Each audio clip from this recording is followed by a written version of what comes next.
Welcome to the American Quarter Horse Hall of Fame Induction Banquet.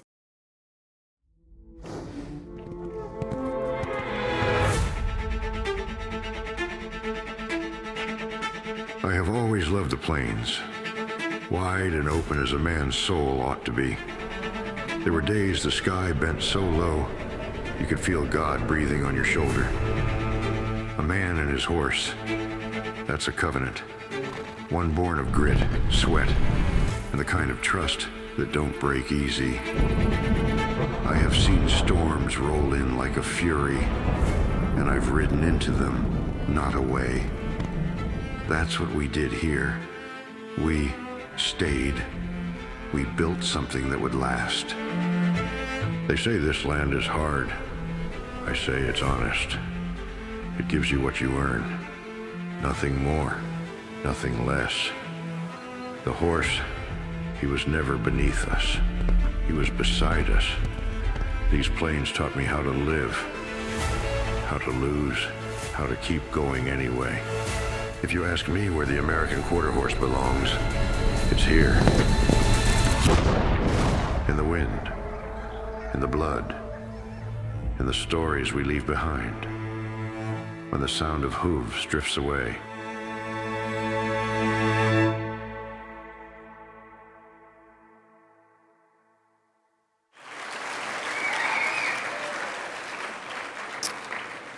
Welcome back. We hope you've enjoyed Amarillo while you've been in town.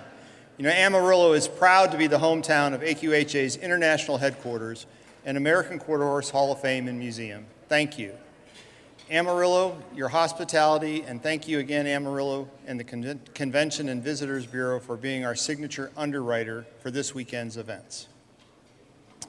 And now, please welcome Chief Foundation Officer Chris Seitz to the stage.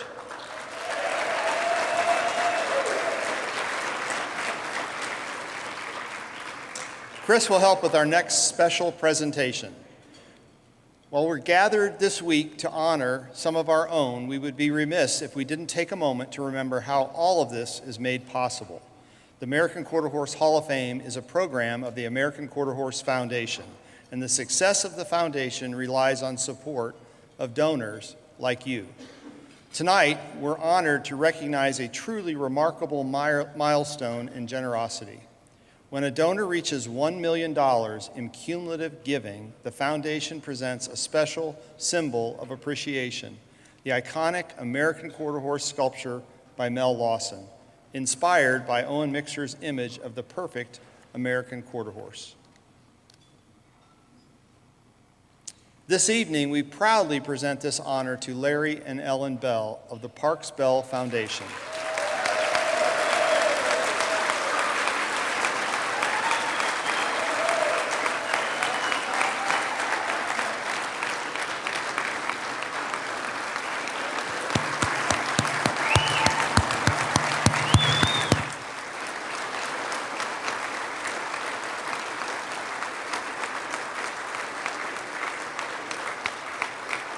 Joined tonight by their son Matthew and his wife Ann, we extend our deepest gratitude. The Bell family's history is deeply rooted in AQHA. Larry began his journey with us in 2006 on the Foundation Council and now serves as a member of the Foundation Board of Trustees. His service was recognized earlier this year during the AQHA convention as the Foundation's most valuable player. And his family's giving has always reflected that same dedication. Larry and Ellen are true believers that volunteers should give of their time and talent and treasure, and they have continued to illustrate this throughout their service. When the Bells lost their daughter Amy, they turned heartbreak into hope and created the Amy Bell Memorial Pay It Forward Scholarship. This beautiful memorial outside the museum depicts Amy standing with her grandfather, AQHA past president Roy Parks, and the filly he gifted her. Since then, the Bells have generously met countless giving challenges, matching affiliate scholarships, supporting operations, and backing key initiatives like the Ranching Heritage Breeder Scholarship, always stepping up just at the right moment. Giving is truly a family tradition, Amy's legacy lives on and is mirrored by Matthew and Brian's continued support of the foundation. We're pleased to dedicate a special seating area in the museum's new outdoor paddock in her memory. Tonight, we celebrate Larry and Ellen Bell and the incredible legacy they've built. It's our great pleasure to present them with the iconic American quarter horse sculpture, an enduring symbol of an extraordinary family.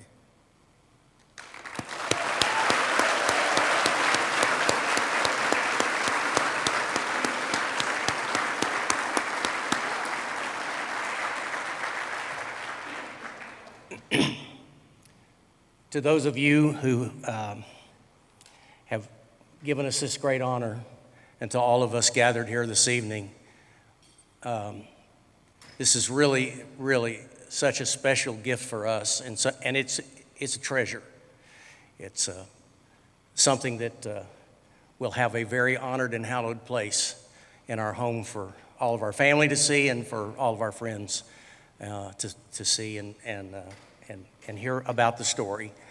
I want to just say quickly, as Scott was saying, Ellen's grandfather, Roy, he founded the Parks Bell Ranch out in West Texas in 1918, so we're a little over 100 years old. He was one of the early members of the AQHA and was first on the list, not the first, but one of the first on the list to register his great mares. It was a ranching operation. It had a lot of country, a lot of cattle, and needed a lot of good horses. And quarter horses was what he lived for and what he dreamed about, and ultimately, in 1960, was president of the AQHA and was one of his great honors. The statue that's out front, there's two people there that are so much a part of who we are and how we got here. Roy, the rancher, there at the AQHA from the very beginning with all those great mares, great remuda. But then over time, we transitioned from the ranching side of raising quarter horses to getting involved in the performance horse side, and that's where Amy came in. Amy, she started riding hunter jumpers and showing horses at the AQHA World when she was just a little girl. Eventually transitioned into what we were raising, which was our cutting horses and rein cow horses. And so that statue out there is not a tribute to Roy and Amy. It's a tribute to our way of life. And it's a tribute to our horse. And the reason Ellen and I and our sons and our whole family have gained such a passion for the AQHA Foundation in particular, and our way of life is because of those of you who are gathered here tonight. Because those of you who have drawn us into this organization and gotten us involved at a substantial level to where we just made a decision we wanted to pour our hearts and our lives into it and our treasure. And so it's brought joy and friendships that are lasting not only for us and our generation, but we pray that you all will help us continue to grow, to fulfill and to use that wonderful place over there that we call hallowed ground, where we get a chance to recognize, as with our class of 2025, the great heroes that have made it possible for all of us to continue to love our horse. God bless you all, and thank you so much for this great honor. Thank you.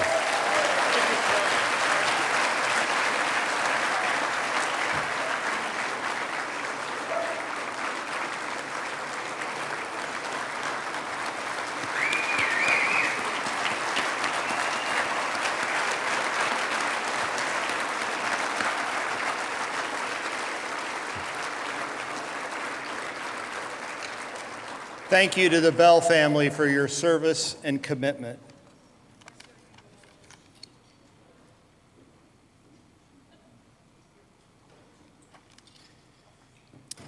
Tonight, we're honored to induct the class of 2025 into the American Quarter Horse Hall of Fame and give the inductees and representatives the opportunity to share their stories.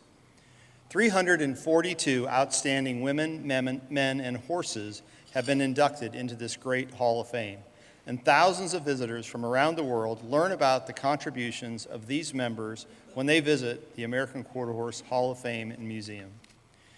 Being inducted into the American Quarter Horse Hall of Fame is the highest industry honor bestowed on both humans and horses. This year's 3 equine inductees achieved success during their careers and made legendary and significant impact on the American quarter horse industry. We also honor 4 individuals whose horsemanship and leadership have touched the lives of many horses and humans while shaping the industry and blazing the trails for this lifestyle as we know it. I'd like to invite AQHA President and Foundation of Trustee Board Member Jeff Tebow back to the stage. Jeff's already here. And Miss Rodeo America, let's give her some recognition, Callie Mueller.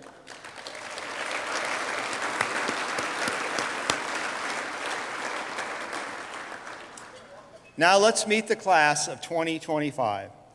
Join me to introduce our first members of the class of 2025. Please welcome the owner of previous Hall of Fame inductee Harley D. Zip, Carrie Papendick, and early owner of this inductee, Karen Orosky.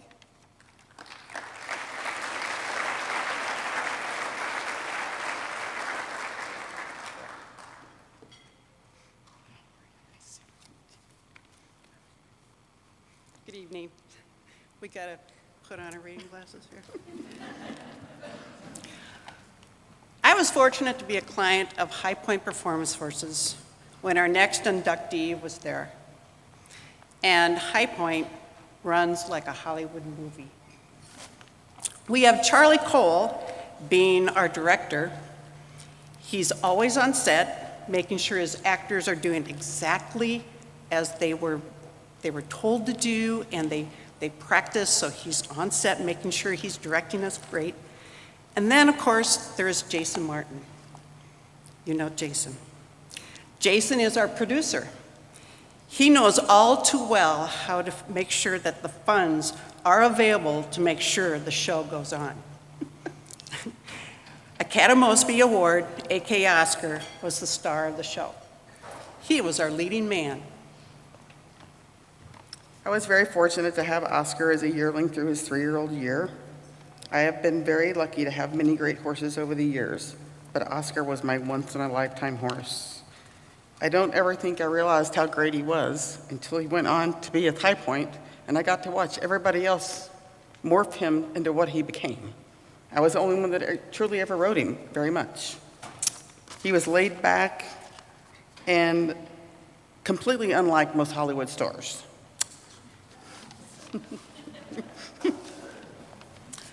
Oscar made an impact with his performance in the arena and in our hearts. I retired Harley D. Zip and brought him to South Dakota about the same time that Oscar earned his retirement staying at High Point and continued to be the celebrity status that he was. He even gave lucky visitors a ride here and there. I love staying in touch with Charlie and Jason over the years while we kept our old boys happy and healthy and made sure they enjoyed their golden years. I would like to add one thing, that I was very thankful and appreciative that Jason and Charlie let me show Oscar many more years after I sold them to them. But one of the vividly best remembrances ever is at the Tom Powers Futurity as a 3-year-old. I went cantering up to Debbie Cahill, and she looked at me and she goes, "Karen, that horse is going to be really famous one day." Here we are.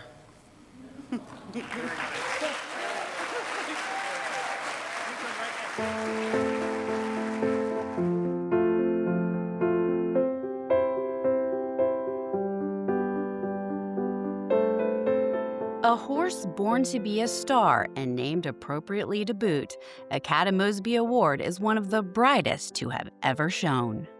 He was born on a Academy Award night, and so she decided to name him Academy Mosby Award, which is a great name, except it tricked up every announcer there was. And for us, we got so used to it, but it was Academy Award, it was all sorts of different names that you would hear. But pretty much everyone after a couple years just knew Oscar, which was the perfect name for him. He's one of those iconic horses that's known by his name, his barn name, Oscar. And I think that's when you really know that you have a great horse, is when the whole industry knows them by their barn name rather than their show name. He was just loved by everybody. Oscar was bred by Jamie Golan Bornstein of East Troy, Wisconsin, who owned both his sire, the Leon Bar stallion Mosby, and his dam, the Wyndham Thoroughbred mare, Madcap Maggie. When the youth rider Chelsea Knox saw the beautiful leggy bay gelding trotting in the arena, she knew she had to have him. Seeing Oscar for the first time was a little bit out of a movie when I think about it now, because I was, all of 85 pounds soaking wet and watching these hunters mostly in this arena, this warm-up arena. And I can just remember I was leaning on the rail and in trotted the most massively tall horse I had ever seen. I mean, Oscar was nearly 17 hands in 1993. That was really out of place for the quarter horses. And the minute I saw him, I just couldn't take my eyes off of him. And I will never forget, because I was mid-rail at that age, so I was eye level to Oscar. And he trotted by me, and it was his eyes that caught my attention. And I was glued to him. Jason and Tracy Burrows rode Oscar to open all-around titles at individual shows. Chelsea Knox did the same as an amateur all-around. And Carrie Von Ulett was an all-around at a youth show and scored a world title in Working Hunter on him in the 2004 AQHYA World Championship show. Oscar racked up more than 1,800 points in AQHA competition, comprising 9.5 halter points in youth and open, and 801.5 open performance points, 714.5 youth performance points, and 284.5 amateur points, for a total of 1,791 performance points. Oscar's show resume consists of 1,065 records, over 107 achievement pages on the AQHA database. It takes 17 pages just to list his awards. Loving his job was Oscar's calling card. Charlie Cole, AQHA professional horseman, describes Oscar as a horse who changed his life and all the lives of those who rode and cared for him. When he arrived at their facility in December 1993, he floored everyone with his trainability, talent, and charisma. Oscar had this huge personality. He loved attention. He loved people. Um, I never saw the horse ever pin his ears. Like he just wanted to be around, whether it was other horses or people. He loved all of that. He loved life. Always happy, always had his ears up. He was a little mischievous. I think one of the things that made him famous and so successful was the fact that he would trot in the arena and put his ears forward and be a showman. I mean, I think his ring presence was like no other horse, I think, even of today that I've ever seen. Oscar was known for his talent in the hunter ring, so when he went to High Point to be with Jason and Charlie, who put him in the trail, they were the talk of the town. We just didn't listen to the naysayers, and Oscar didn't either. I mean, I think we got him in December. The first show we showed him at was West Coast Circuit in Pomona in January. Jason's first time in the trail pen, he goes in there with Oscar, and trail in California, that's in the heyday of trail in California when the very best came out of California, and first time he showed junior trail, he won it. I mean, he just was that kind of a horse, and we were just like, no, this is what we do. This is what we're going to do. And then the same day he won the Hunter Saddle with Chelsea. So we just developed him like we kind of did develop our program with Oscar and through Oscar. But Oscar, he made it really easy. I mean, he loved his job. He loved training. He loved doing new things. And he really never said no. Next to trotting in the show pen, his second favorite thing to do was teach people. Oscar has taught many a rider to jump, drive, do the trail. You name it, he's done it, and he's taught someone to do it too. He always was happy to teach them to do the trail or to jump. I mean, you never went backwards. You knew the next day you come out, he was going to be that much better at it. Oscar entered his first AQHA show on June 28, 1992, in Junior Hunter Under Saddle at Barron Springs, Michigan. His final show, 212 pages of computer show records later, was at the World Show on November 6, 2004, where he won Senior Hunter Hack and also competed in Senior Pleasure Driving and Working Hunter. In honor of his retirement, to the accolades of the crowd, his shoes were pulled in the arena at Oklahoma City. Oscar went home to High Point, where he helped raise the weanlings and kept company with mares. Oscar died at age 33 on August 29, 2023. Everybody could appreciate Oscar. You know, that's such a competitive world that we show in, and everybody wants to win. But if Oscar would win, they could appreciate that he won because he was just a very, very special horse. The most fascinating thing when I think about Oscar and his legacy is everybody else's legacy around him. Is that he his heart was for everybody else. And he just gave and he gave and he gave and he never quit. And so when I think of his legacy, I think of what Charlie and Jason got to do and what they became. And my mom this weekend just can't stop talking about the memories traveling across the country nonstop with this horse. It was a legacy in and of itself. It was something I'll never forget. And what a legacy he left. Good boy, Oscar. We welcome you to the 2025 American Quarter Horse Hall of Fame.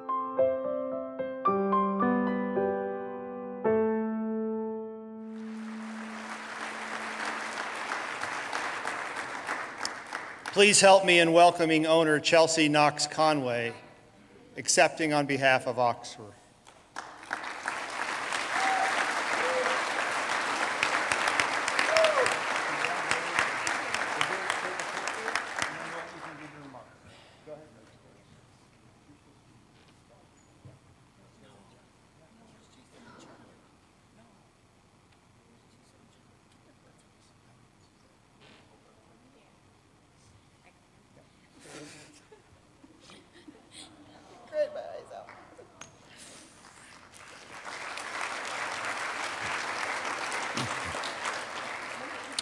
I got so many compliments on what a good speaker I was this afternoon. I think that's going to change.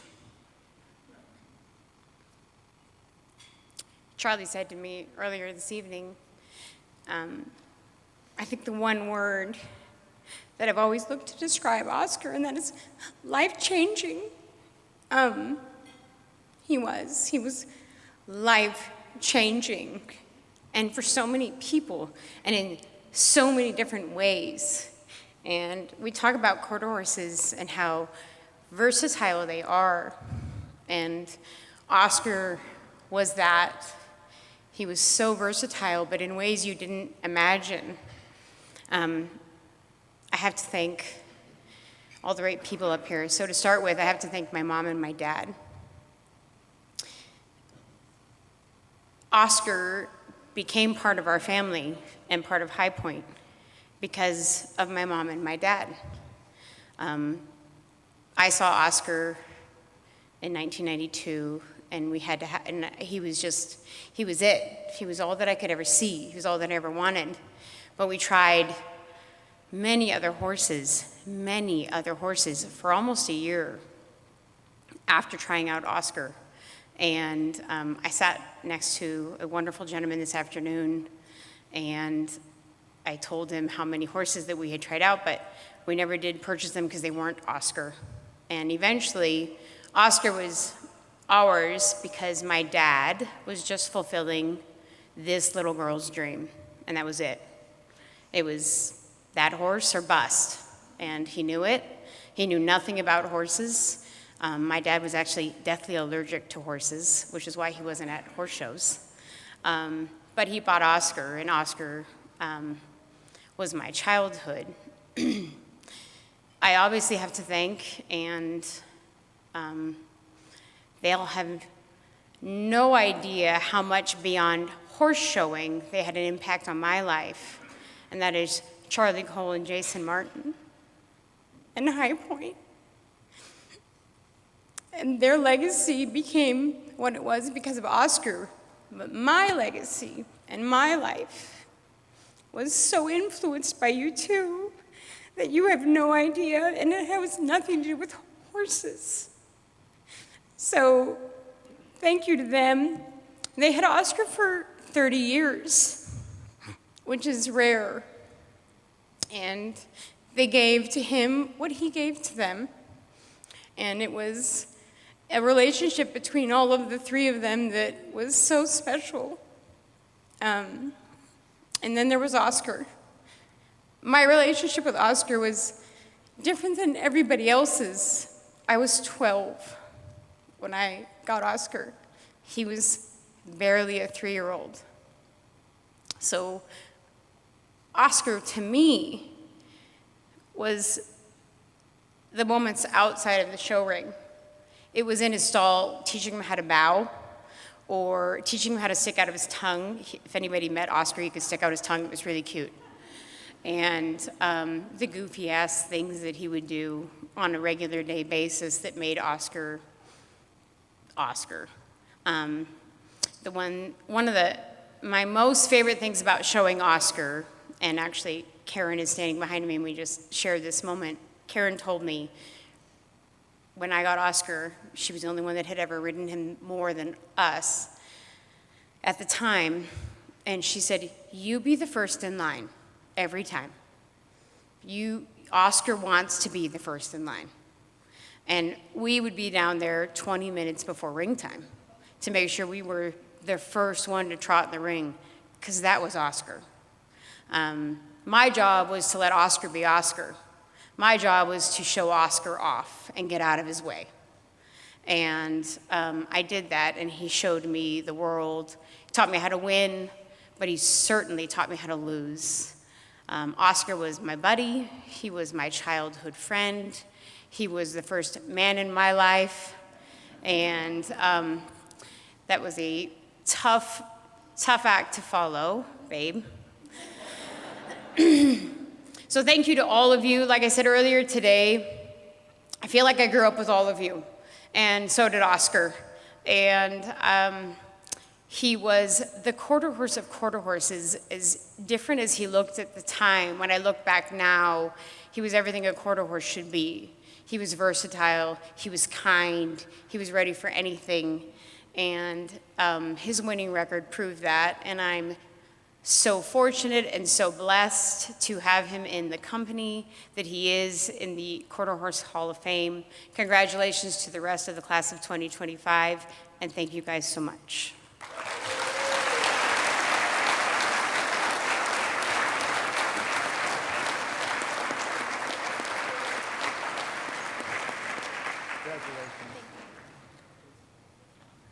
Congratulations, Academosby Award.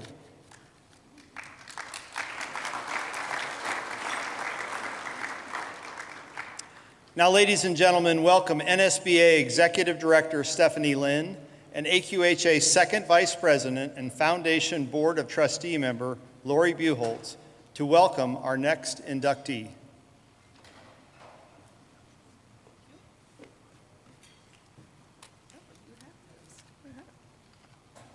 Our next inductee is a horse I admired from afar as a horse trainer. Truth be told, I aimed to have his babies in my barn. I was primarily a hunt, seat, and all-around trainer, and allocate your assets really opened the doors for amateur riders to have more competition in the hunt, seat show pen. Well, as an amateur rider, as a select amateur rider, you always wanted an allocate your assets baby. They had that special look, and they were so easy to ride that everyone appreciated. And we do have to say that the Tobins and the Cyrils did an absolutely exceptional job of marketing him. They knew what they had, and they let him be him. And they marketed him truthfully and created his impressive following and reputation. Al checked all the boxes. He was a good mover, he was good-minded, and he was good all around. He did more than open doors. He created the visibility for the hunt seat horse to be versatile in many other disciplines. And I am fortunate enough to own two of his babies. One is a direct baby of his, and the other one is a second generation. And I can speak firsthand that these traits and the versatility of this horse continue through a second generation. His influence is far-reaching. His quality and caliber of this stallion exemplified what it really means to be in the AQHA Hall of Fame.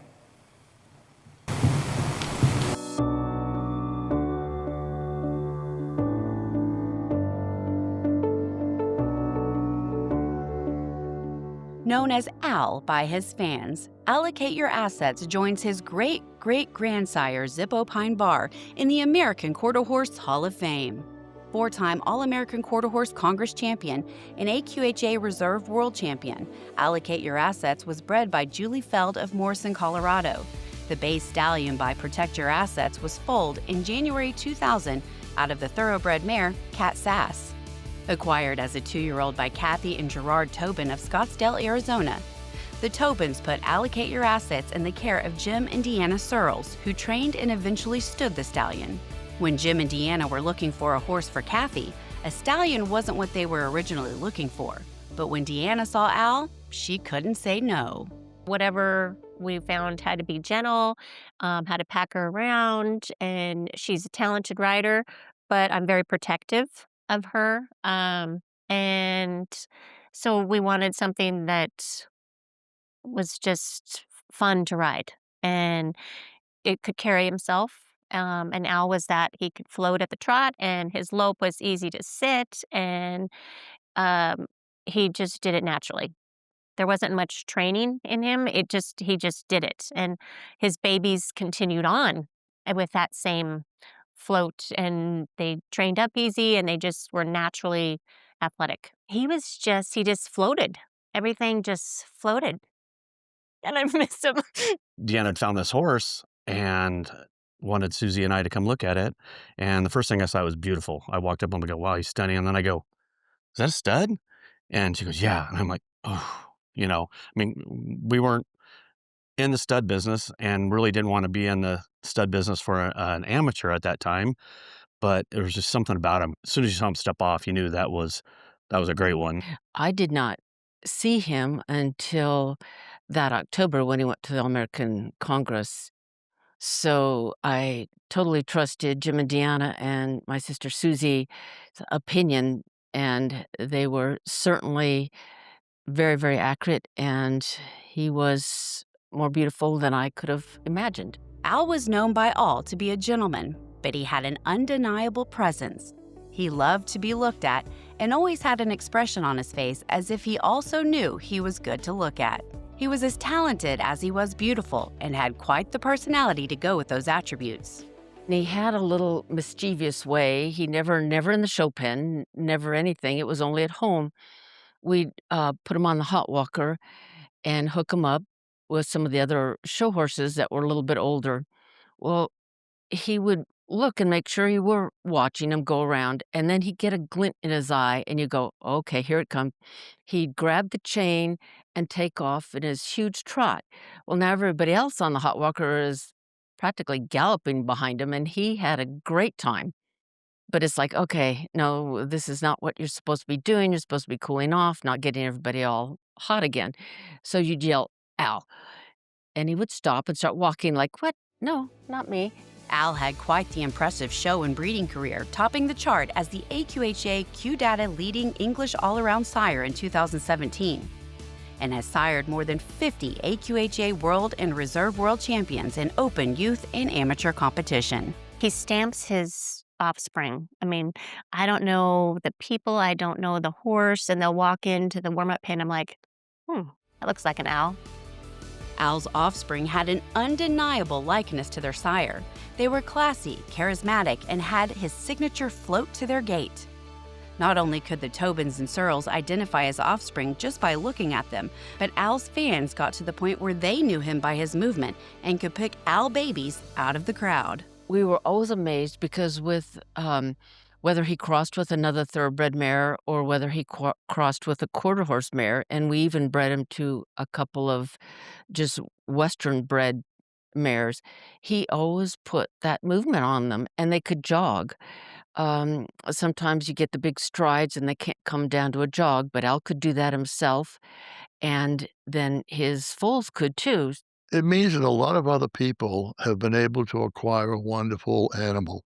A lot of other people have been able to acquire one of his progeny and enjoy that and see and have that wonderful feeling of showing the horse, loving the horse, and winning on the horse. A 2025 inductee into the National Snafflebit Association Hall of Fame, Allocate Your Assets has sired foals that have compiled total earnings of more than $1.7 million. His progeny have earned more than 28,000 AQHA points, including more than 80 Superior Awards and 400 Registers of Merit, as well as numerous AQHA and National Snafflebit Association High Point title earners in Hunter Under Saddle, Over Fences, English All Around, Pleasure Driving, and Western Riding in open amateur and youth classes.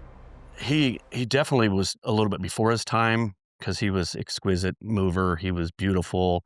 I think it really took a while for, even though he was so successful in the beginning, took a while for that when you got to the smaller shows because he stood out so much. So there was times we might have gotten beat up a little bit, but he just stood out and it just kept getting better and better. And on top of that, his career to now, especially in the hunt seat industry and the English industry, become a $1 million producer. That's tough. It was no secret to anyone that Allocate Your Assets was a great horse who was loved by many and has left an incomparable impact in the lives of those who loved him and in the American quarter horse industry. Allocate Your Assets died November 2023 at the age of 23 and has left a 16 two-hand hole in countless hearts. Well, it's quite an honor, and truthfully, I didn't think that I'd never have a horse of that quality, but thinking that never in my wildest dreams would I have a horse that would live up to those high standards of all the previous Hall of Fame horses. So to have Al be inducted into the Hall of Fame is, I don't have words to explain or describe how I feel because it is just something I couldn't have even dreamt of. Welcome to the American Quarter Horse Hall of Fame, Al. You're one of a kind.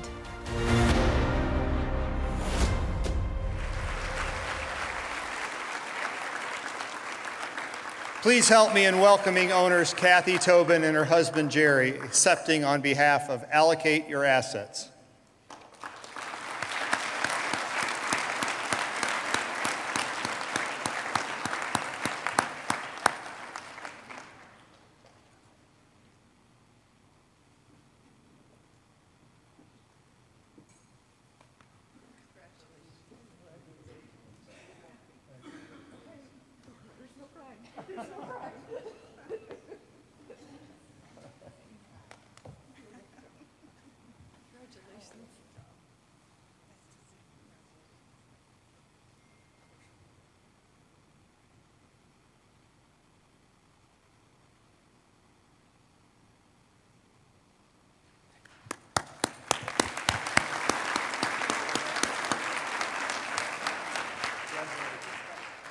Congratulations, Allocate Your Assets. All right.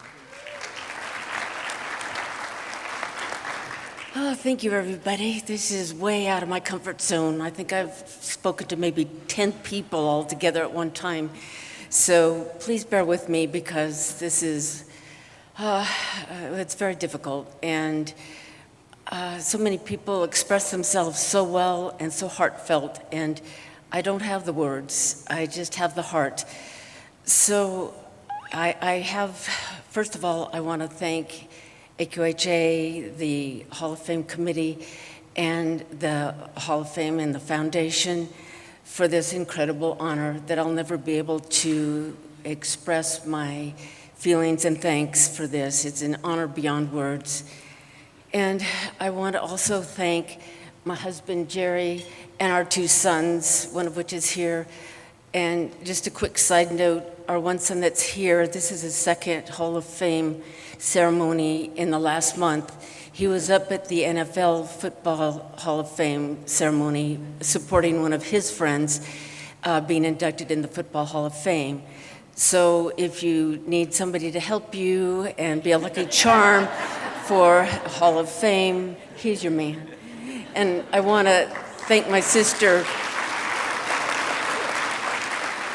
I want to thank my sister, Susie Johns, who couldn't be here tonight. But as Jim and Deanna mentioned, she saw him before I did. And as we all know, she's got a great eye for horses too. So I totally trusted all three of them, and I'm sure glad I did. And then most thanks go to Jim and Deanna themselves. This award is theirs. They worked 24/7, 365 days, because Jim, as the breeding manager, was always on the phone with the mares, getting them to breed their great ones to Al. And Deanna, as showing Al and our homegrown foals, she worked the same 24/7, 365. And they both did an amazing job promoting not only Al, but his foals. And Deanna had a wonderful idea for a promotion, and she did ask a lot of the mare owners to please use the word Al in their names. And I think that did a lot, because you would be listening to the results and you could always hear, an Al, and you go, oh, okay. And it was an amazing thing. And I also want to thank all the mare owners, because without them we wouldn't be here. Their foals earned Al this award. He now is at a little over $2 million, almost all of it from the English divisions. He did have one AQHA Reserve World Champion in the Western Riding. That was his first foal ever born, and Taylor Searles showed him to that in the youth world. So he did have a lot of versatility, and he had the mind. And I want to thank the youth, the amateurs, and the open exhibitors who rode all of his foals to this honor. And most of all, I'd like to thank Al, because he put his heart into everything he did. And thank heavens he passed it on to all of his foals. He was one of the ones that could prove that you could do the hunter saddle, you could do the over fences, and you could do the pleasure driving, all with the same horse.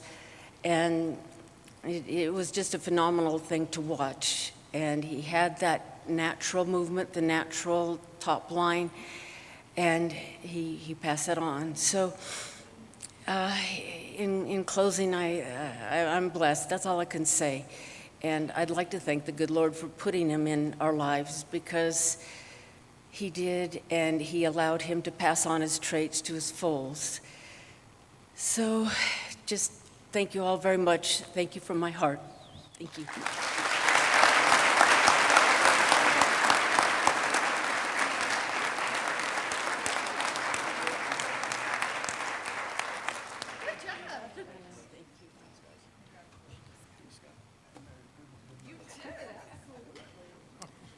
Congratulations, Kathy and Jerry, and allocate your assets.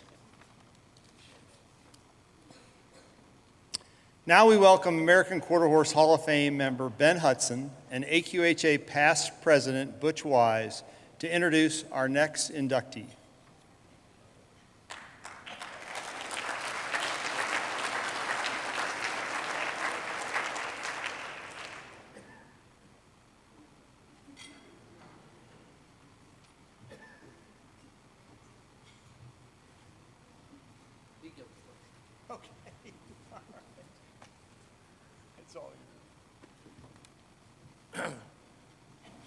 The last time I grabbed hold of this deal was in Vegas in 2016, and I stuck a political poster on the front of it. We're not going to do that tonight,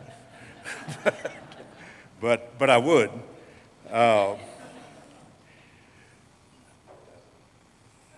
In my 50 years with Track Magazine, I've written many a story, and we have a deal that if a race is $100,000 or more, we'll do a story on it. Danjer had more stories written than any horse in the history of the magazine, because he won more stakes races with that level of person. That's my speech. I don't know how you follow that, you know?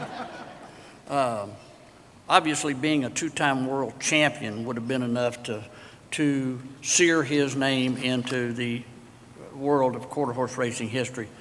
But that was just the basics of his achievements. What he really did is Danjer got the respect of a lot of old-time racing fans, but more importantly, he created a whole sea of new fans that came out to watch him. I mean, he was so impressive that somebody would tell somebody else, you got to go see this horse run. He's really impressive. And so that was one of the greatest things that he did. And what he did was he validated what we already knew, that he was one of the great racehorses of this or any generation. And he, as I said, he created a zillion new fans. You know, there's an old saying that it's not about all the breaths that you take in this life. It's about those breaths that take your breath away. And when Danjer ran, he took your breath away. I mean, he was that kind of horse. He deserves to be in the Hall of Fame. The connections of Billy and Pat, and of course, his trainer. I've known the Fry family for 50 years, and they're tremendous horsemen. They deserve this. The whole family deserves it. So, welcome to the Hall of Fame, Danjer.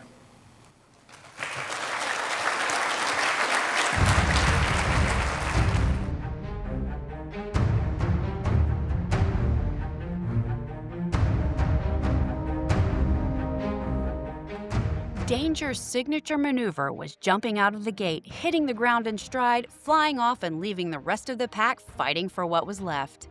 And on those rare occasions when he didn't break on top, he just gutted it out and did whatever it took to be first to the wire. Danjer, who was by champion FDD Dynasty, was bred and trained by Dean Fry and owned by Dean in partnership with Downtime Enterprises and Billy Smith. The Dark Bay gelding was foaled February 5, 2016 on Bob Moore Farms at Norman, Oklahoma, out of the Takeoff Jess mare, She's Just Toxic, whom Dean also bred, conditioned to have a successful race career, and still owns today. But he's a very good doer, you know. He hated losing more than he loved winning, I can promise you that. Yeah. You know, he had a very confident personality. Really, really kind horse.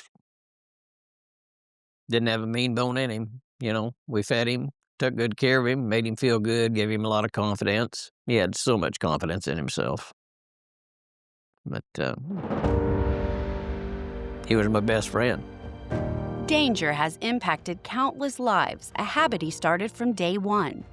Just one example would be former Bob Moore Farms manager Philip Stewart, who has been fortunate enough to spend significant time with FDD Dynasty. But he witnessed Danjer in his early years and how the special colt began his career. There are special horses like there are special humans as far as athletes. And it was evident that as Danjer, you know, his 2- and 3-year-old year, and he matured, he was the Michael Jordan of the quarter horse racing world. He was and will continue to be the best that's ever been. The sport's all-time #1 winner of Grade 1 races with 12 victories, Danjer compiled a record of 35 wins, 22 places, and 7 shows. The gutty gelding earned more than $2.4 million, placing him as the #3 all-time leading money earner behind only KJ Desperado and Ochoa. In an unprecedented accomplishment, Danjer scored in quarter-mile stakes with purses of $100,000 or more for 6 consecutive years. Unfortunately, he started doing his really big running right after I retired. He's truly the kind of horse that a person dreams about having the mount on. And I became a fan of him just like everyone else in the crowd. He was truly the people's horse. Danjer was anything but just a racehorse. He was a fan favorite, attracting attention everywhere he went, and obviously loving every minute of it. People were just wanting to touch him, like you would want to touch a movie star, you know. They just try to touch him as he was going into the winner's circle. And Danjer had that impact on people. Dean and Danjer had a special relationship, one that started before Danjer was ever planned. Dean fondly remembers his father introducing him to the racehorse world when Dean was a child. You know, at a young age, we started out in Oregon. My dad worked in a plywood mill. He'd come home and train his horses in the afternoon. And about 68 or 69, we went to the California Fair Circuit, which was a big deal for us. Dad had some success, won some races his first year. Then eventually we went to Los Alamitos. I remember the first time we pulled into the stable gate at Los Alamitos, he looked at me and said, "We're finally at the Big Apple." Dean knew from the ripe old age of 13 that he had been bitten by the horse bug, and that being at the track was where he wanted to be. The racetrack was Dean and his dad's thing. If Dean could change one thing about his and his dad's time at the track, it would be that his dad could have met Danjer. I know he'd be really proud. It's something I always wished I could have shared with him. Danjer raced all around the nation as a frequent traveler, competing at 9 tracks in 6 states, and prevailed in tough races against tough horses. There is no telling how many miles Dean and his crew traveled for Danjer to win all of those races. He was a 2-time world champion, an accomplishment that established him as one of the greatest runners in American quarter horse history. Danjer provided excitement, recruited new fans, brought old fans back to the track, and will forever be many people's, but especially Dean's, favorite memory. Inducting Danjer into the American Quarter Horse Hall of Fame just validates what everyone already knows. He earned it.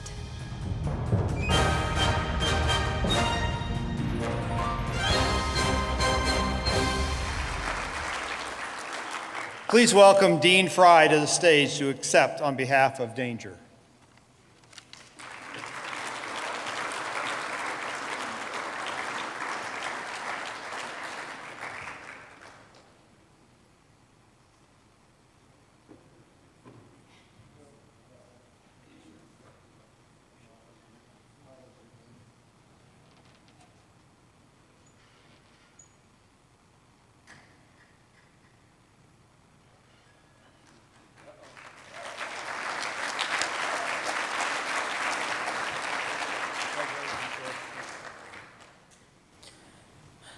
Bear with me.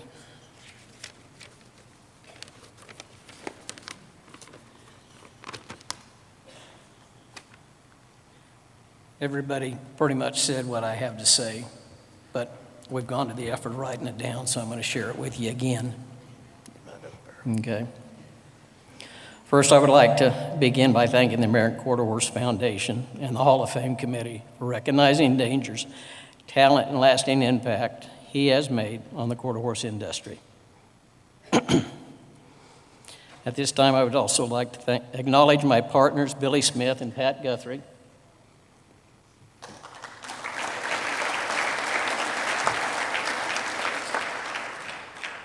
And extend our thanks to Philip Stewart for nominating Danjer to the Hall of Fame.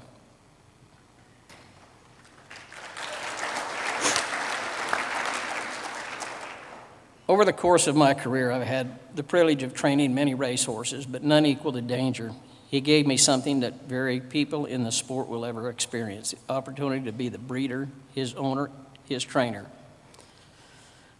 That alone was special enough, but the journey he took us on went far beyond what I ever could dreamed.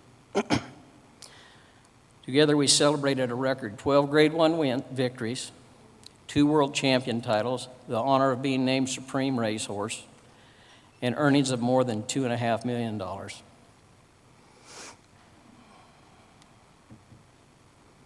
Now tonight, Danjer continues to give us a lasting gift, his induction into the AQHA Hall of Fame.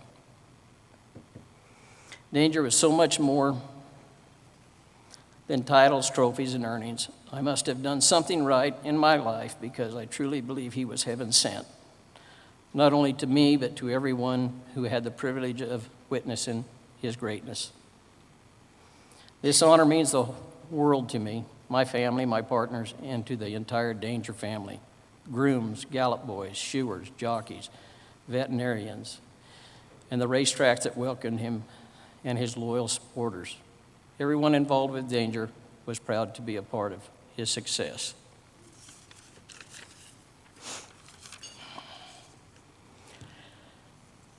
I was personally fortunate enough to be with him nearly every single day, and there will never be enough words to describe how much I miss him or how big a hole he has left behind. Danjer was the quarter-mile king. As Ben Hudson said, no horse ever consistently ran 440 yards better than Danjer. Many have told me he was the GOAT, the greatest of all time, and I truly believe it. And now, after this weekend events, I hope you guys all got to enjoy him. He was my mijo, my best friend, and thank you.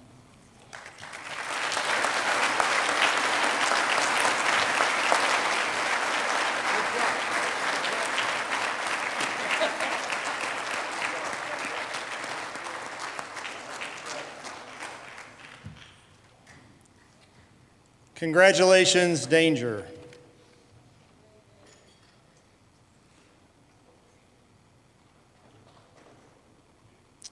And now please welcome up American Quarter Horse Hall of Fame member Jim Jennings and inductee representative Terry Stewart Forst to introduce our first human inductee of the evening.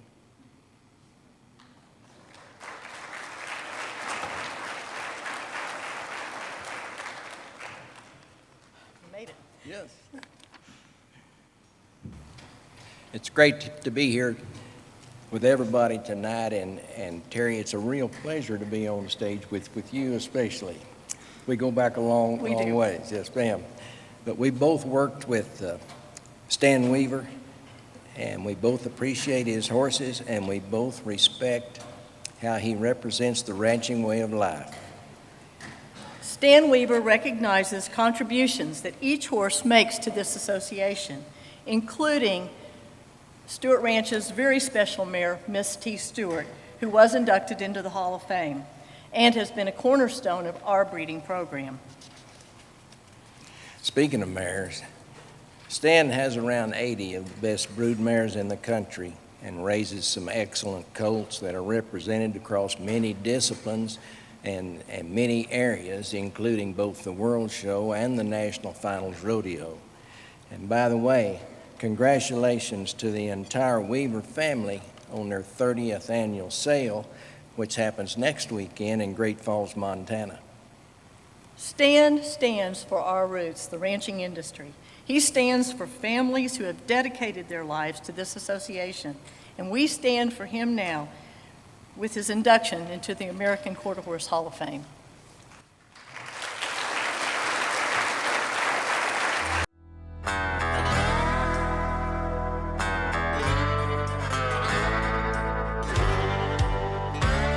The Weaver family has called Montana home since the 1880s.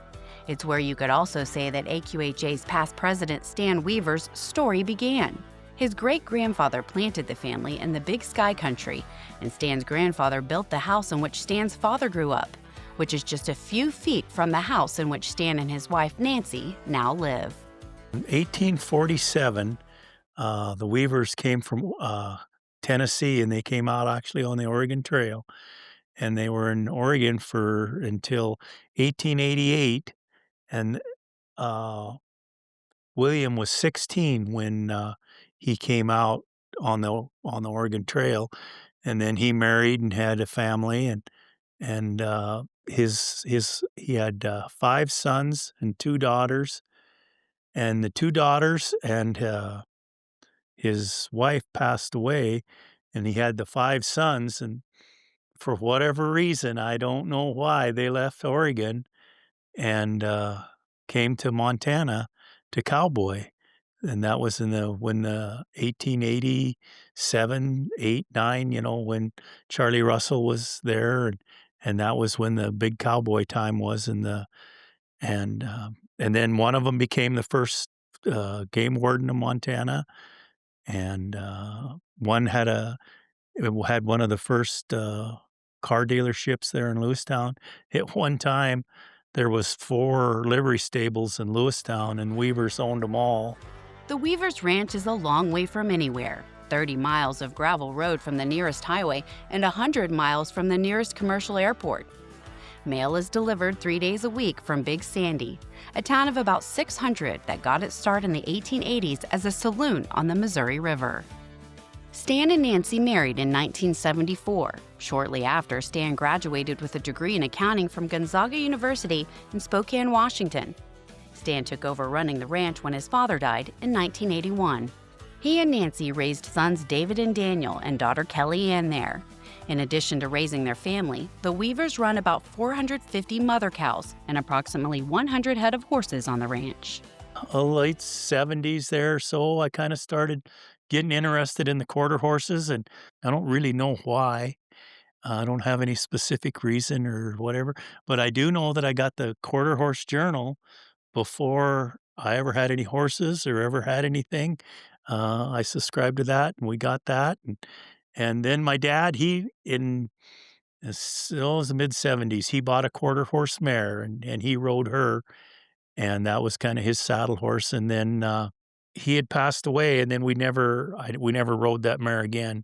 I just made a brood mare out of her, and Pretty Miss Denver was her name, and she was a granddaughter of Pretty Buck on the top side, and then the bottom side, she was Blackburn, and like I said, she had 4 fillies, and probably 50-60% of our mares traced to that mare, and like all our high-selling colts and everything would go back to that mare, and I bred that mare line to a lot of different studs and different bloodlines, and they're all they're just good horses. They're good-minded, they're good bone, good feet. So we were fortunate that we had a good mare to start. Staying with bloodlines that have proven to be cow horses, in 1999, Stan bought I'm a Bit of Heaven, a son of smart little Lena out of Peppy's from Heaven, a daughter of Peppy Sand Badger, and a full sister to Pepto Boonsmall. Stan says I'm a Bit of Heaven put us on the map. That map encompasses buyers from all 50 states, 7 Canadian provinces, Australia, Germany, South Africa, Mexico, and Brazil. Horses purchased in the Weavers sale have had a lot of success in both AQHA shows and professional rodeo. Weavers Play Gym was the 2016 Amateur World Champion Healing Horse and the 2018 World Champion Senior Heading Horse. Weavers Diamond Bar was the 2015 AQHA Professional Rodeo Cowboys Association Steer Roping Horse of the Year, and Weavers Smart Play was Mexico's 2013 National Champion Charro Horse. Other sale graduates have done well in high school and collegiate rodeo competition. When I was a kid growing up, him and I, we always talked about having a production sale. That was kind of our goals, to have a production sale. And so then, we started getting a few more horses and buying horses, and I was terrible at private treaty. I'd either price them way too cheap or way too high, or I just was no good at it. So we'd built up to probably about 15 mares, and we decided we were going to have a production sale. Although Nancy wasn't raised with a ranching background, Stan gives her full credit for being a partner to him through their work invested at the ranch. She wanted to be involved early on and jumped into learning the ranch way of life. Nancy has halter broke many babies, helped breed mares, and manages all of the ranch and sale marketing. They didn't scare me at all. I had ridden just a few times, nothing where I learned anything or knew how to ride. And so Stan, he had several horses out here, obviously, to ride, and he put me on one of his that he high school rodeoed on. And he told me, if you want to turn the horse this way, you turn your horse, you pull your reins this way. If you want to go this way, you pull your, and he crossed a creek. And I'm on a horse, and I've never really ridden. I was a little bit nervous. I crossed the creek. The horse crossed the creek. I think I closed my eyes and went across the creek. But that's how I learned how to ride. I just jumped into it. Stan became an AQHA director in 2011 after having served on the board of directors and as president of the Montana Quarter Horse Association. He has served on AQHA's marketing, public policy, and stud book and registration committees, and he was the first chairman of the AQHA Ranching Council. Stan was a founder, along with Jim Hunt, of the AQHA Ranching Heritage Breeder Young Horse Development Program, through which select AQHYA members receive donated weanlings from a ranching heritage breeder and compete for scholarships and other awards. Stan was elected to the AQHA Executive Committee in 2015 and became president in March 2019, where his focus, among other priorities, was the international and ranching programs. Stan has many fond memories from serving on the executive committee. He loved serving our members and advocating for the American quarter horse. 5 years from now or 10 years from now, and my name comes up or something, I guess if somebody says, well, I'm glad he was president, that's a pretty good memory for me. Of course, it's a great honor, but, it's something that, I never, ever even dreamed about or thought about or anything like that. It's nice to be included in the history of AQHA. I will be, I'm going to be a part of the history of AQHA. And so that's a pretty big deal. And, that's probably the biggest honor for me, is maybe is being a part of the history and maybe I had a little something to do with making it better, or hope we did, or, and that's what everybody should try to do. Congratulations to Stan Weaver for being inducted into the American Quarter Horse Hall of Fame, class of 2025.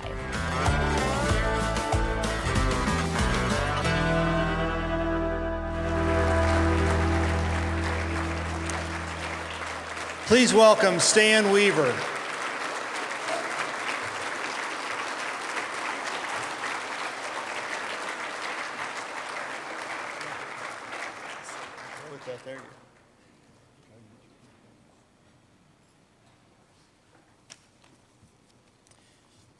Stan will also be presented with the prestigious Hall of Fame member pin.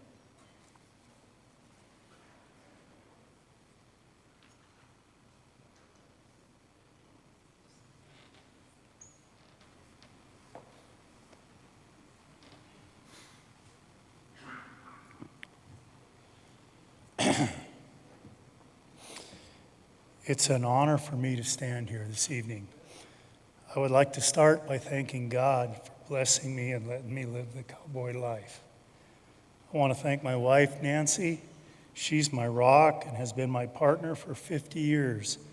Only God knows why she gave up a golf country club life for 30 miles of gravel, but I'm sure glad she did.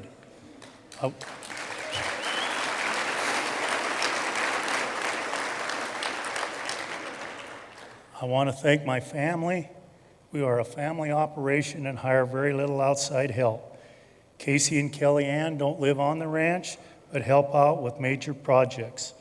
When I was on the EC, we had an April meeting at the end of the month every year. Kellyanne always took a week off of work and handled the foaling those years when I wasn't there. Both Avery and Wyatt have helped at the ranch since a young age. Wyatt was driving the skidster when he was 8 years old, and Avery was very involved in the foaling and the mares. Daniel and Danielle live in Big Sandy, and I have turned the cows and the haying over to him. But I still enjoy helping him when I can. Their children, Eleanor, Alex, and Oliver, love to come to the ranch. I want to thank the EC members I served with. With an association as big as ours, there's always issues. But we were all committed and worked to improve our association. I want to especially thank Butch Wise because he's the one who really helped me get through the computer software conversion that took place the year I was president. Above all, I want to thank the American Quarter Horse. I'm just a rancher from Montana, and the horse let me see the world. One trip that stands out is a trip that we made to Brazil. We were attending a big show, and they had 3 arenas going. One was barrel racing, one was roping, and one was cow horse. In all 3 arenas, they were playing American country music. And as a side note, a horse that I raised and sold in our sale and went on to be the 2009 AQHA High Point Horse of the Year. She was reserve world champion head horse as both a junior horse and a senior horse. She eventually sold to Brazil, and that mare was at that roping when I was down there. It was pretty neat to see a horse from my ranch winning a roping in Brazil. Anyway, when we were walking back to the vehicle after the event, there was a group of young kids gathered around the roping dummies, laughing and talking like kids do. And this is a scene that could take place anywhere. After a rodeo, AQHA show, as a side note here too, those kids were all roping and playing, and they had the music turned on, and it was just cranked up. It was Born to Be Wild by Steppenwolf. I thought that was pretty neat. But like I said, this is a scene that happens not only through the U.S., but also the world. And you know why? Because of American cowboy culture. And there wouldn't be a cowboy culture without the horse. And it's because of the horse we have these Western traditions. I believe each horse is special. Each one is a 1 in a million in their own way. It doesn't matter the horse. Each horse you around makes you a better horseman. I would like to share a couple stories. Once we were riding home after a very long day in the saddle, and Kellyanne and David were pretty young, probably 8, 9 years old. This was a day when you rode to the pasture early in the morning and then rode home, where nowadays we just trailer our horses there. Or of course, like everything, the date longer than we planned, and when we started riding home, it was getting dark. And while it was really dark, you couldn't see anything. No stars, no moon, just black. Pretty soon, Kellyanne asked if the horses can see to get home. I told her they know the way. They keep talking as kids do. Pretty soon, David asked, if we don't get home, will Mom feed Dice? Dice is the dog. I assured him she would. I could tell they were starting to get worried. Finally, a light shone in the distance, and Kellyanne asked if that was the ranch house, and I said it was. Those kids were sure thankful those horses led them home. Another story I would like to share is when Daniel was about 9 years old. We were once again doing early ride out to a far part of the ranch. We needed to move a bunch of pairs several miles to a new pasture. We were trailing them, and they were really getting strung out. But we were getting close to where we needed to be. It was about to be a wreck. The calves were all wanting to go back, and so I didn't want to let any of the crew go up to the lead, so I asked Daniel if he thought he could go up ahead and turn the cows into the gate, the pasture where we were headed. He needed to make sure that they went up a little draw to a reservoir. That's a tank, as you Texans call it. If they don't turn, the cows would go the wrong way into the brush, and then we'd have a heck of a time pairing them up. Daniel said he could do it, and he takes off.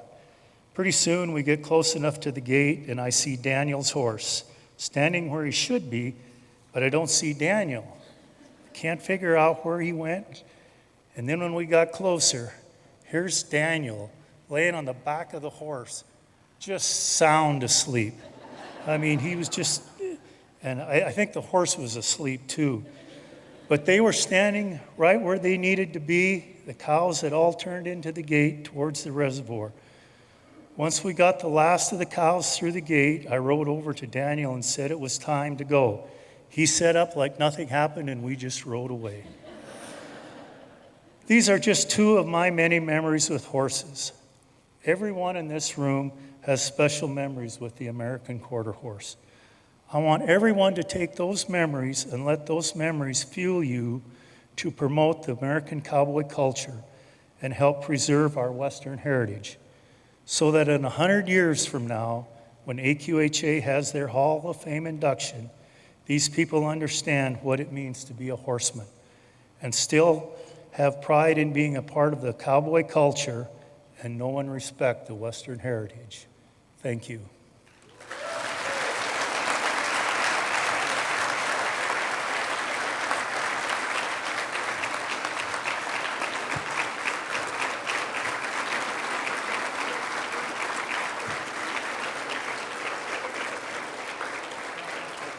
Congratulations, Stan.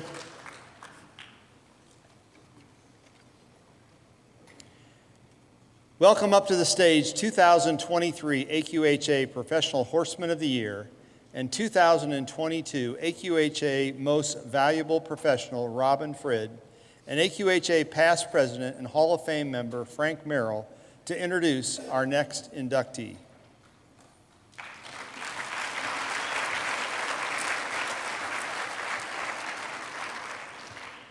It's great to be up here with you this evening, Frank. And what an honor it is to be in this, with this wonderful event, honoring all of these great American quarter horses and all of these wonderful people. And what an honor it is for us to be introducing one of my true heroes to the AQHA Hall of Fame.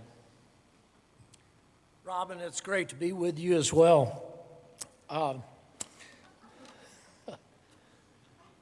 Nancy Cahill is high on a list of people who have earned not only my respect, but all of our respects in this industry. She has inspired generations of horsemen and women and has taught each of us a thing or two about what it means to be a professional and what it takes to be a good steward of the American quarter horse. Her contributions to this industry are absolutely unparalleled. She loves everything about AQHA, everything about its members, and it's evident in how she presents herself at all times. I think that every one of us in this room probably understand and know all of the abilities that Nancy has in teaching people, in training horses. But I was actually reminded yet again today of one of my favorite traits of Nancy, and that is her ability to sit calmly and quietly in a room and then completely command that room the moment that she speaks. Amen to that. Okay, Nancy, you've been a friend of ours for over 50 years. That's a long time. We have raised our families together, and in fact, our sons Cannon and Tyler were born a week apart, and they've been joined at the hip ever since.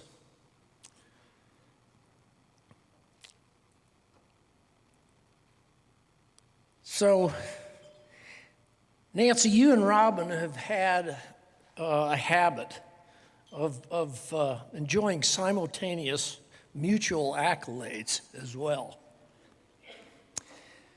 They were both members of the initial class of the Wrangler AQHA Women of Influence, and now each of them is going into the Hall of Fame together. Nancy, I don't know what the two of you have got planned in the future, but Bubba and I certainly wonder what the hell it's going to be to top this. Nancy Cahill, welcome to the Hall of Fame.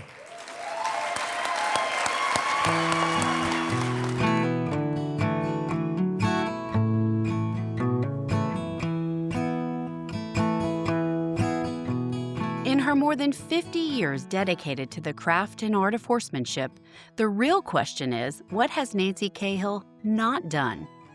Dedicated to the benefit and betterment of our industry, Nancy is a true champion of the American quarter horse. There's been some who she's been not only a trainer, but some kinds pseudo mom, sometimes therapist, sometimes whatever they need. I mean, everybody just feels like they can come to her with whatever, and they trust her opinion, I guess, is probably mostly what it is. But Yeah, she plays many roles, way more than just horse trainer. So Hailing from the area of Texas with chemical plants and no horses, Nancy's parents wondered where this girl came from. Her mother began taking Nancy to Houston every Saturday to take English riding lessons before she found a horse on the bay that lived through Hurricane Carlin. Nancy's mother paid $150 for the horse and the saddle, but to Nancy, she was worth $1 million just because she was hers.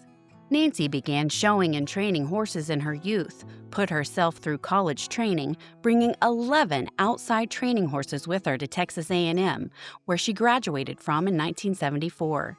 Nancy has since trained and shown multiple AQHA World and All-American Quarter Horse Congress champions.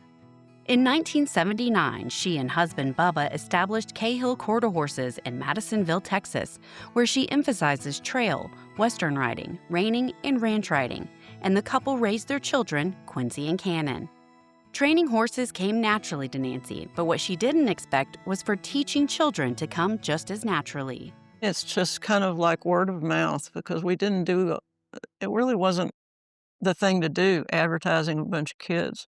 It just happened. I didn't try to make it happen. It just happened, which again, that dumb luck came in. We were lucky. And we did the work and we were good to the kids and tried to get them on as safe and kind and talented a horse as we could for the timing. And it just grew from there.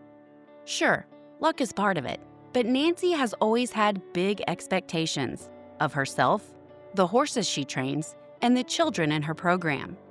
Nancy has methods in place to help horses and kids excel in her program that pure luck alone doesn't deliver. I hope that they become horsemen, not just riders. We have enough riders. Even in some of our trainers, they're just trainers, but they're not horsemen anymore. And I want these kids to be horsemen. One of the many talented people Nancy has turned out of her program is 2021 AQHA Professional Horsewoman of the Year and AQHA Professional Horsewoman Council Chairwoman, Michelle Tidwell. While Michelle doesn't know if Nancy knew where her path would take her, she is glad that she did. Nancy has put her heart and soul into the American Quarter Horse and has touched countless lives of so many people, including her own. Michelle was witness to those lives who went through Nancy's program and what they all learned. They're learning more than just horse skills, that they're learning life skills too along the way, because they are. You know, they're learning that when we go out to the barn, we're not just dealing with an inanimate object like a baseball or bat or something that way. That we're something that's living and breathing there on it, and the responsibility of it, the care of it, compassion. Their patience, they're learning patience and stuff that way, and they're having to learn how to deal with good days and bad days, because we have good days and bad days, and the horses do too. Nancy has been a leading voice for youth, showing, ranching, and racing in both AQHA and for the Texas Quarter Horse Association. She joined the AQHA Professional Horsemen's Association at its inception in 1995, and in 1996 was selected by her peers as the Professional Horsewoman of the Year. Known for her devotion, honesty, and integrity to both the horse and her students, Nancy has mentored and developed youth to National Collegiate Equestrian Association careers and has poured countless hours of her time into coaching Team USA since the beginning in 1988 of the American Quarter Horse Youth World Cup. Looking back at my career, one of the greatest achievements had to be the Youth World Cup, because I was the coach for Team USA from 1988 to 2023. I missed it one time because Quincy decided to get married at that point. Go figure. But it's a lot of work, but it is just heartfelt. I've never, and probably will never do anything as important as that again, because it affected so many people that I didn't even know. Nancy is a member of the AQHA Animal Welfare Commission and Ride the Pattern Clinician. She was honored as the Merrill Wood Humanitarian Award in 2021. Along with Hall of Fame members Carol Rose and Georgia Sutton and fellow 2025 Hall of Fame inductee Robin Merrill, Nancy was in the inaugural class of AQHA Wrangler Women of Influence in 2023. And through all of that, Nancy has worn 3 rings on her hands, each long worn smooth. Her wedding ring for more than 50 years of marriage, her Aggie ring from Texas A&M University, where she earned a bachelor's degree in biomedical science, and her third as Professional Horsewoman of the Year. Nancy has made a lifetime worth of impact to the American quarter horse industry and everyone in it. A lifetime of impact culminates in this. We are proud for Nancy Cahill to be inducted into the American Quarter Horse Hall of Fame Class of 2025.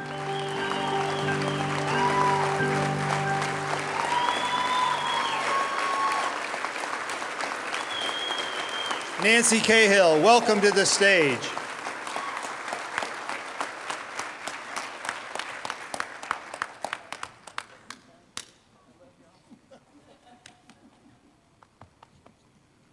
Nancy is receiving the prestigious Hall of Fame member pin as well. Put that up there. Yep.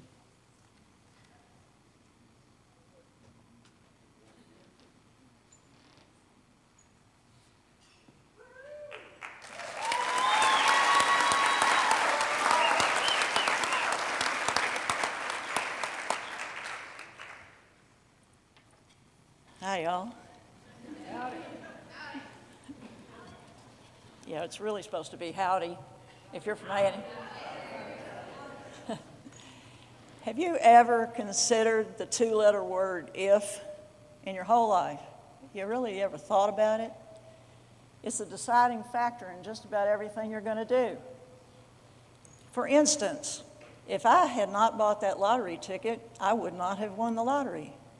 Or if I hadn't run that red light, I wouldn't have hit that car. If my parents had not seen my passion for horses, I wouldn't be standing here tonight. This has really never been about me. It's about us and the American Quarter Horse. With the help of all of us, this horse built this organization and the museum. Wouldn't you call that horsepower? For 52 years, those horses have allowed Bubba and I to own our own place and send our kids to college. My family was able to get together tonight, and that's a rare, rare thing for all of us to be able to be in one place at the same time. My children are here, my son Cannon, my daughter Quincy, Cannon's wife Macy, 3 of my 5 grandchildren, Addie, Channing, and Jade. A special thanks goes to Ashley Sesnick, who with her 3 little bitty kids are taking care of our entire places. Thanks again, Ashley. We couldn't do it without you.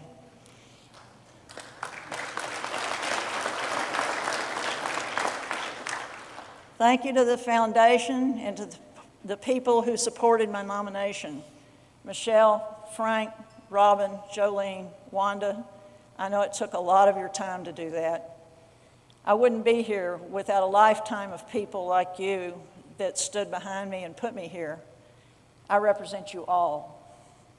It's hard for me to believe that so many friends came so far for this incredible night.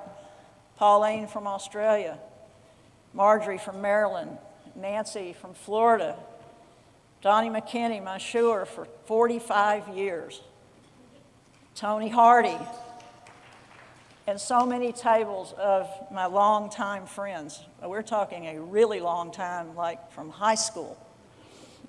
I read somewhere, all heroes don't wear capes. You're not supposed to be able to see them, but I can see yours.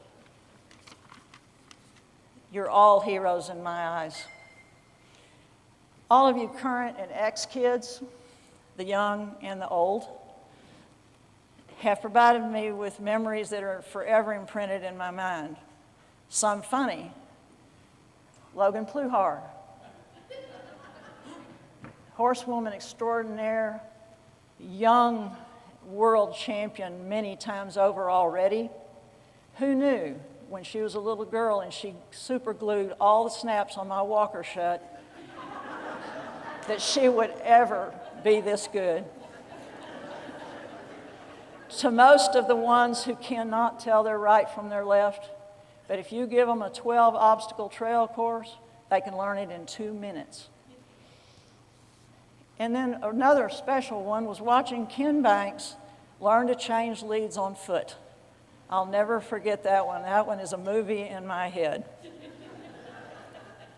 Some memories are serious, like the blackjack dealer in Reno who was estranged from her daughter, and we got to talking before the pit boss jerked her out of there, about giving her daughter riding lessons, and maybe they could get back together again, which they did as I passed by that night, and she went, "Thank you."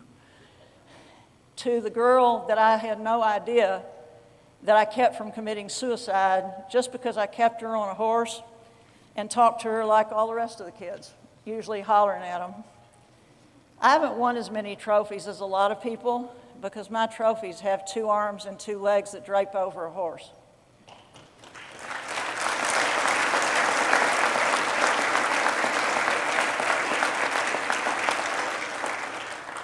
Thank you to the horse, who is the vehicle that kept all these kids and adults out of trouble and taught them a lifelong skill. I wanted them to ride better than they did 10 minutes ago, and to ride to the future and not forget the past. I wanted them to realize that until that horse can bridle and saddle himself, that it might be your fault. They also needed to hear that they were being watched close and from afar, and how they reacted to a situation was forming people's opinions of them. Training horses is 5% what you know and 95% dealing with people. You have to become a teacher, a psychiatrist, a babysitter, a secretary, a disciplinarian, and a master of patience. I'd like to thank Chris Seitz, Doug McElrath, and Matt Bowen for their patience when they did the oral biography. They made it really fun, and they spent a lot of time with my family that they didn't have to. Congratulations to the other inductees. I'm so impressed from your stories. As I was looking at all the goats on the wall in the museum, that would be the greatest of all time. I can't believe I'm one of the herd. Thank you.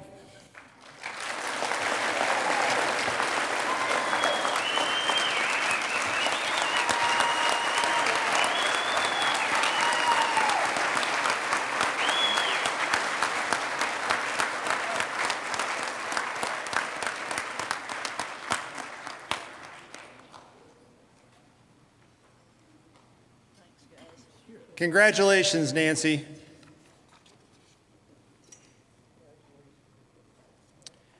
Please welcome to the stage Inductee Connections Mary Hannigan and Randy Alderson to introduce our next inductee.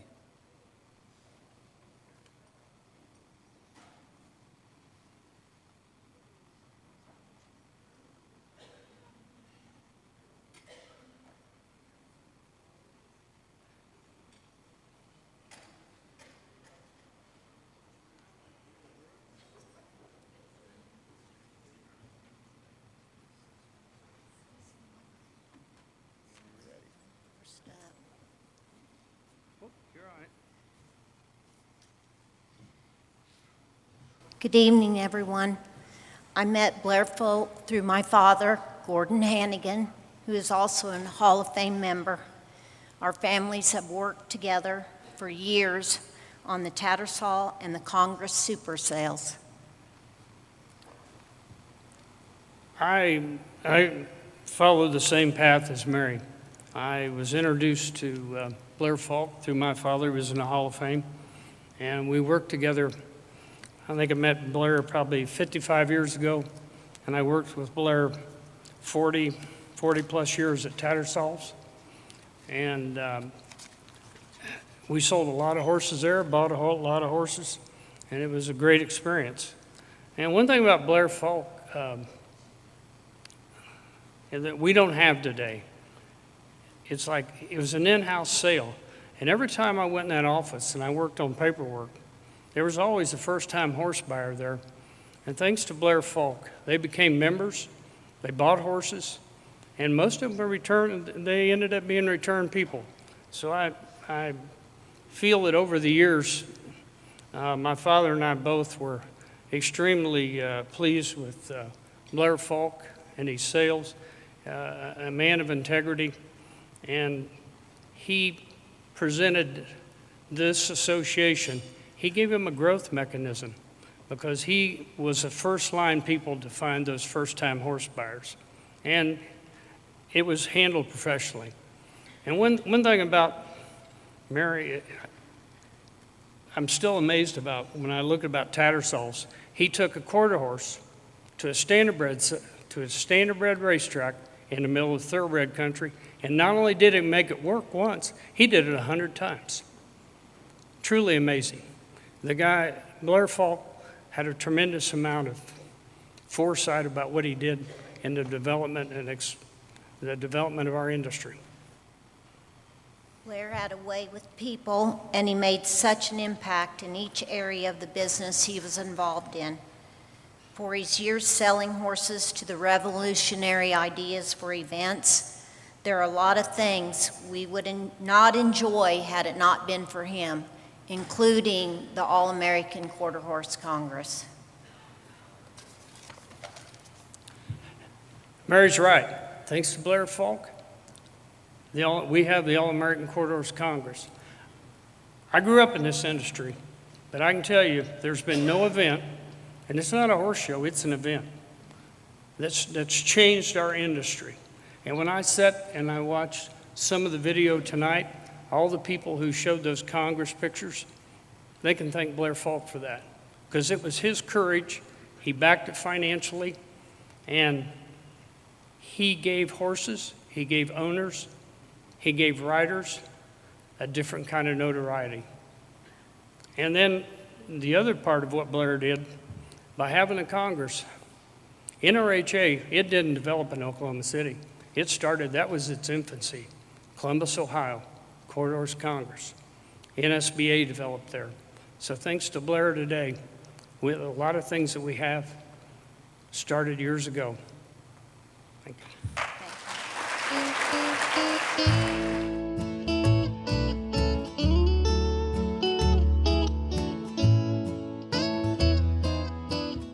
Opening horizons is the essence of becoming a pioneer, and Blair Folck certainly was a pioneer.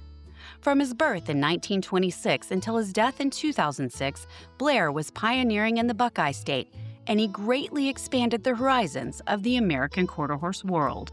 But there's nothing like the American quarter horse. My dad always believed that. The versatility, the disposition, everything about it. You could do so many different events. If you want to pick and choose, you could. And there's no other breed that does that. The largest single breed show in the industry, the All-American Quarter Horse Congress, took root when Blair proposed the idea to the Ohio Quarter Horse Association for a 3-day trade show and expo that would also include lectures, clinics, and a sale. Guaranteeing $10,000 to underwrite potential financial losses, Blair got the go-ahead to organize the event. To keep costs low, he brought in his oldest son, Tim, and some of Tim's fraternity brothers at the Ohio State University for setup and teardown duty. When he gets an idea in his head and likes something, he's big time on promotion. Dad taught me, and our family was that way. He's very honest, a lot of integrity. But when he wanted to do something, my grandfather and thought it through, there's no stopping him. And but he loved the American Quarter Horse Association. Married more than 61 years, Blair and Nancy Folck raised daughter Nikki and sons Tim, Stuart, and Robin on their farm in Springfield, Ohio. That was right across the road from the family farm where Blair grew up raising and showing national champion bulls and cows for Chester Folck and Sons Jersey Cattle, which for more than half a century conducted the Folck Classic Jersey Sale as one of the dairy breed's premier sales. He learned the ethics of hard work, getting up in the morning. I was the oldest grandson. I started getting up at 4 o'clock in the morning, go milking cows. And so that hard work pays off. But he was always wanting to promote the Jersey cattle. And then when we get sold out in 1962, the Jersey business, he was ready to start promoting quarter horses when he got hooked on it. Blair and Nancy had a few riding horses, but were intrigued with American quarter horses after watching Dale Wilkinson demonstrating reining and cutting on an American quarter horse without a bridle or reins. The couple purchased their first American quarter horse in 1955. And as their interest grew, they purchased and showed the Poco Pine stallion Poco Tinto and bred him to a small band of working bred performance mares. In 1960, Blair established National Quarter Horse Sales, now National Equine Sales, Inc., the first managerial sales company east of the Mississippi River. The company managed sales for OQHA and for leading breeders including Carol Harris's Bobette Farm and C.T. Fuller's Willowbrook Farm, and at Tattersall Sales in Lexington, Kentucky. Oldest son Tim joined the firm in 1969, expanding the business and establishing the Folck Agency for equine and farm insurance. He was an innovator when it came to the buying of young stock and developing it, and developing some pretty phenomenal stud horses like Impressive and What Luck, and he generated a lot of interest in that halter level in his lifetime. Also had both his children were very good riders. And he is also probably known for his innovative approach to horse sales because of his cattle background when he was younger. Blair had many friends, all of whom would describe him as an honorable man with great integrity, and who spent his entire adult life trying to enhance the American Quarter Horse breed.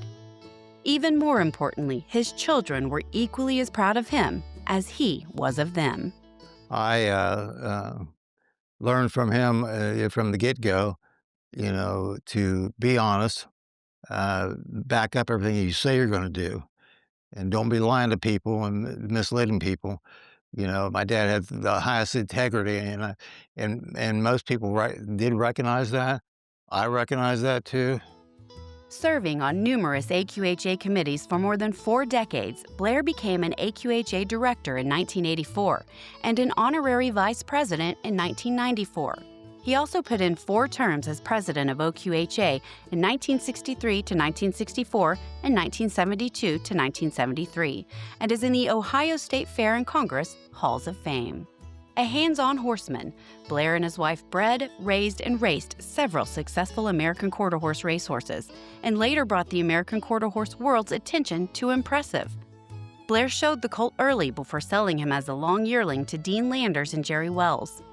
Impressive was inducted into the American Quarter Horse Hall of Fame in 2022.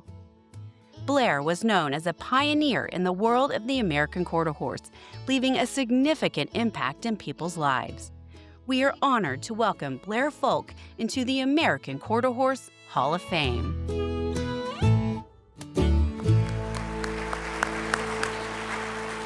Ladies and gentlemen, please join me in welcoming Tim Folck, representing his father, Blair E. Folck.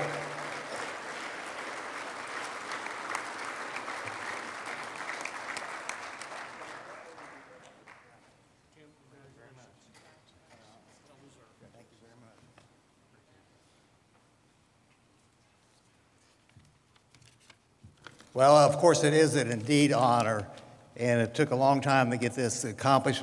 My dad getting put into the Hall of Fame. About 20 years ago, he missed by 1 vote getting in. And then when I received the award for Impressive, I learned how to go through all the mechanisms and how to get that accomplished, and he was unanimously approved. And I want to thank the American Quarter Horse Association, Hall of Fame, and the foundation, and all the people that are involved with making this such a special occasion. And everyone that keeps this community strong. Tonight isn't just about a plaque on a wall. It's about people who built the wall, brick by brick, and the families that held the ladder. Amazing long-term relationships have been established through this organization. Decades, precious memories. And my dad was affiliated with over 40% of the people that are already in the Hall of Fame, which is incredible. First to my family that are here visiting on the end down here, my wife Denise. She's been struggling with breast cancer for 2 years. She's a trooper. She's my right arm. She helped us promote the sales and insurance, and I love her dearly.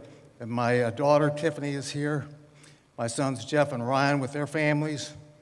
My brother Robin and his family, and thank you to the Ohio Quarter Horse Association that are here. Kelly Diaz, its president, of course, Scott Myers, and Justin, that we're getting ready to start the Quarter Horse Congress here in 2 weeks. So, but you already saw the video and then the interview that how my dad grew up in the Jersey business, and his honesty and integrity just were pervasive. And people fed off of that. And that's a long lost art anymore to find that, but he was that way. So we are honored here to honor a builder in the truest sense. Blair Folck. If the quarter horse world had architects, Blair drew up the blueprints. In the 1960s, when most folks were thinking small, Blair was thinking stadium size. He helped pioneer the modern quarter horse showing, racing, sales. He was involved in all aspects, not just showing, racing, marketing, promotion, served on all kinds of committees. It was about the whole industry, not just one specialized segment, which we have today. So he really embraced that, significantly. So he launched these sales, and it's amazing what we accomplished over 40 years. We sold over $250 million worth of horses. And that's before prices got really high. And that was quite an accomplishment. And Randy said, and Mary said that, that people came back and just got involved in the industry they weren't involved before. Made the industry really grow to the significant level that it is now. So, but starting these first consignment sales east of Mississippi, and the marketplace could lift up the whole breed, it was done with vision and integrity. So, one of our last major accomplishments, Jeff Tebow knows, it's been 20 years ago, and that's due to my dad. We managed the David James dispersal sale here at Heritage Place. He got approval for that, and we sold invitation only for $2,350,000, which to my knowledge is still the record for our show horse salary to ever sell at public auction. And that was the real deal. Real deal, incredible. So, but Blair just didn't build sales. He built a stage with the driving force behind the All-American Quarter Horse Congress, which began one man saying, why not us? It doesn't have to be Texas or Oklahoma. Why not Ohio? And became the world's largest single-breed horse show. It's one of the nation's largest exposition, brought in $400 million last year. And it's a yearly pilgrimage for so many. Congress didn't just showcase horses, it created a whole culture. A whole culture. You've heard it. People that have been up here and that have received their awards and their experiences at the Congress, that's part of that culture that we dearly embrace. Where young riders found heroes, breeders found partners, and families found a second home. What industry can you get involved with when you got the whole family can be involved? From your children to grandchildren, everybody can be involved in the horse industry and share that excitement and passion. So tonight, we celebrate the honor of a man whose dream became a tradition and whose vision continues to shape the future of the quarter horse. Thank you, God, and the American Quarter Horse Association, and all the inductees. Thank you very much.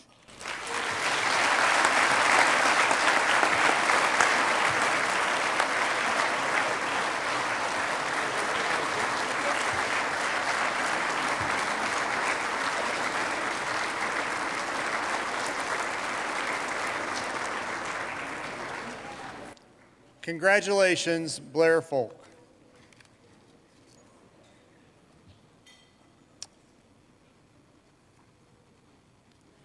Welcome up to the stage now AQHA past president and Hall of Fame member Johnny Dobbs and past AQHA executive vice president and Hall of Fame member Bill Brewer to introduce our next inductee.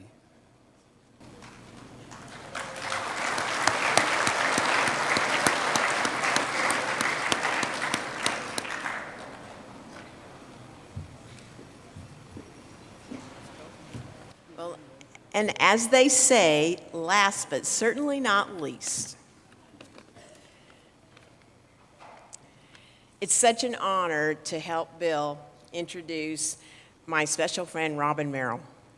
From the very beginning, she has championed people and horses alike, driving the association forward with her passion and her dedication. Thanks, Johnny. Knock that off. I think that for all of you that are here, we've heard over and over and over about this industry and what this association and what the breed is. And in actuality, you are a very close-knit, wonderful community. And Robin stands out to me as someone that certainly deserves to be in the Hall of Fame. Primarily, if you just look at her and her family, she believes deeply in the American quarter horse and what it means to family, to friendship. She has championed most all of her life, if not all of her life, AQHA, the American Quarter Horse, the American Quarter Horse Hall of Fame, and in particular, all of the foundation programs. And there's no telling the number of people that Robin Merrill has talked to about the Hall of Fame, about the foundation and the programs. I'm not even sure that we can put a count on it, but I appreciate it, Robin, and I thank you for all that you have done for AQHA, this industry, and this horse, and you've been a great friend.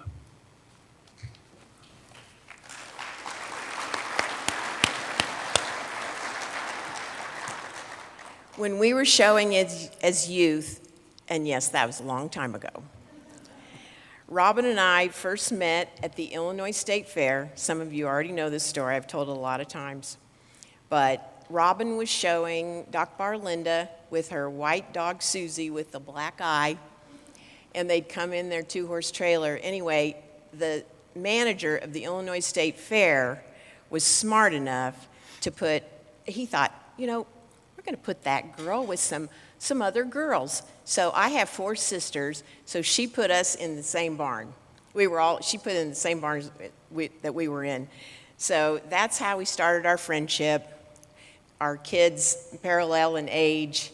We've been in each other's win pictures of our kids at the Youth World show when Robin as a very tough competitor, tied one year in the amateur cutting, and my gosh, she won it. She beat that guy. So I have personally witnessed her humanitarian heart and her passion for this horse and this association and this foundation.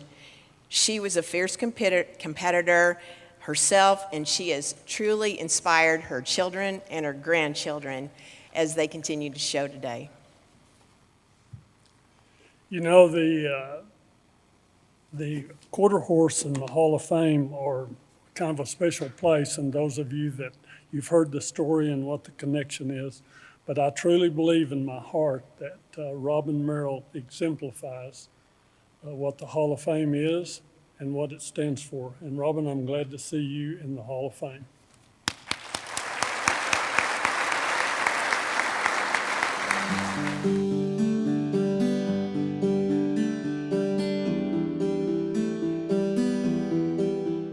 It has been a long and winding trail through the American quarter horse world for Robin Merrill. Devoting her life to the horse and to the industry, a young Robin Severinsen from New Jersey earned her spurs in AQHYA competition, riding Doc Bar Linda to the 1972 world title in Bridle Path Hack, now known as Hunt Seat, at the inaugural American Junior Quarter Horse Association National Finals in Amarillo. Doc Bar Linda was just exquisite to look at, and I used to say it was kind of like riding a lit piece of dynamite because sometimes she would blow her cork, but I learned so much from her, and I decided I'd haul for the world. After graduating from high school, Robin took a deep seat in horsemanship, working for American Quarter Horse Hall of Fame horsewoman Carol Harris at Bobet Farms in Florida. Moving to Texas, Robin further honed her skills in amateur AQHA, National Cutting Horse Association, and National Reined Cow Horse Association events, and scored the world title in amateur cutting at the 1998 AQHA World Championship show. Robin's trail led her far afield of the arena. An AQHA honorary vice president, Robin for decades has put just as much time and effort into doing the often thankless work out of the saddle that affords the opportunities for others to shine.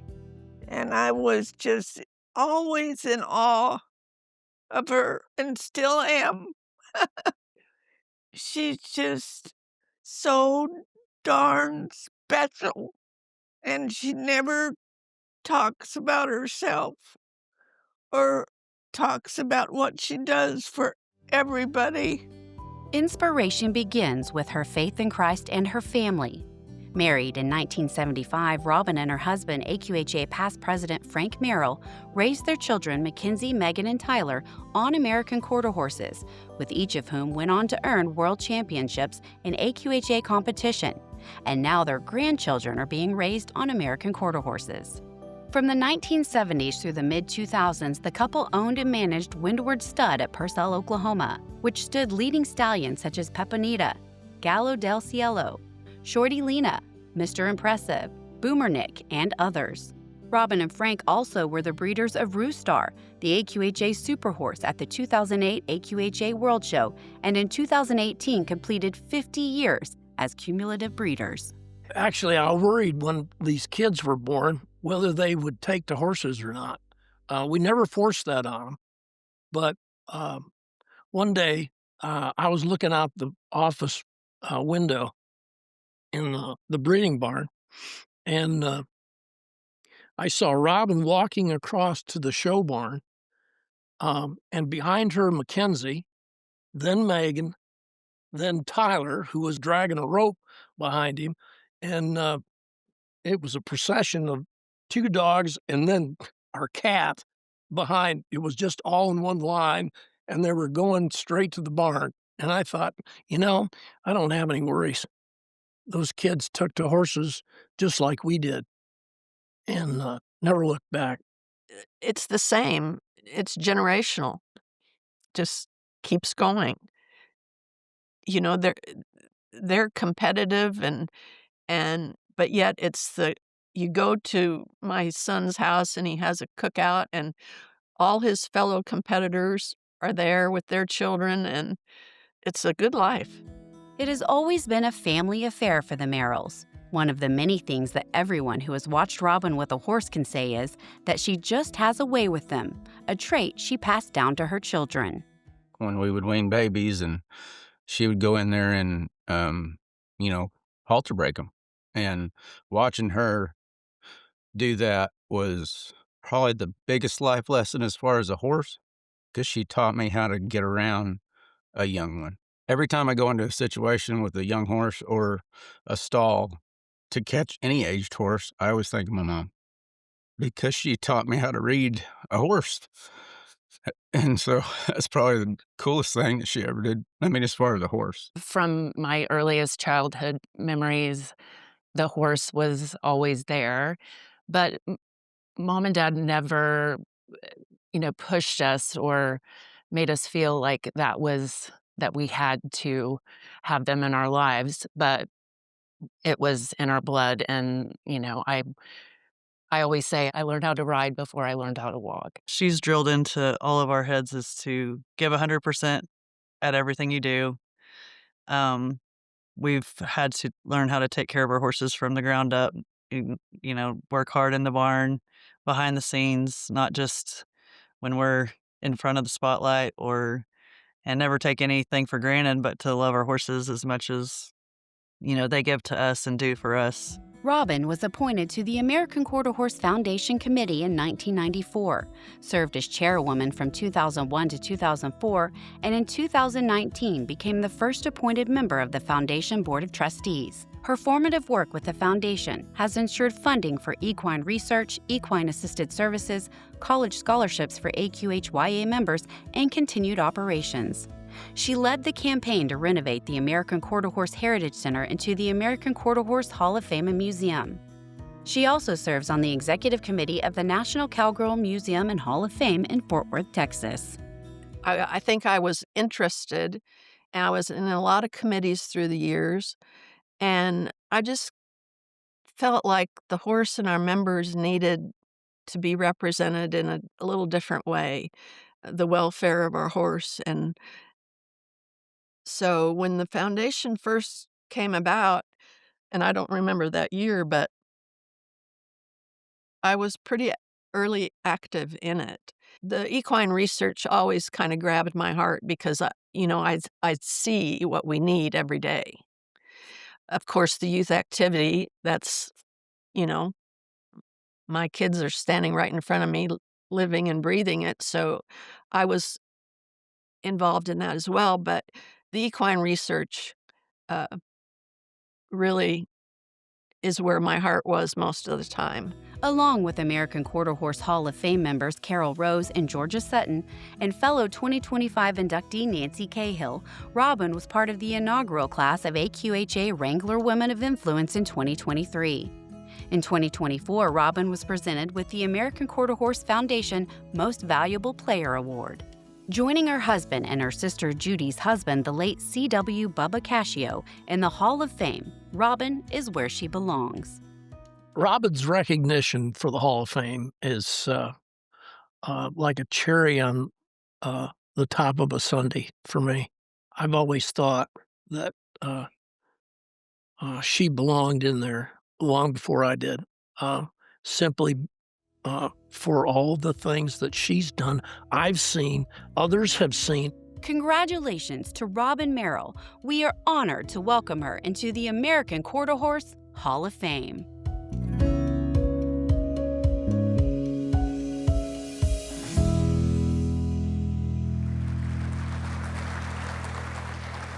Welcome to the stage, Robin Merrill. Robin is also receiving the prestigious Hall of Fame member pin.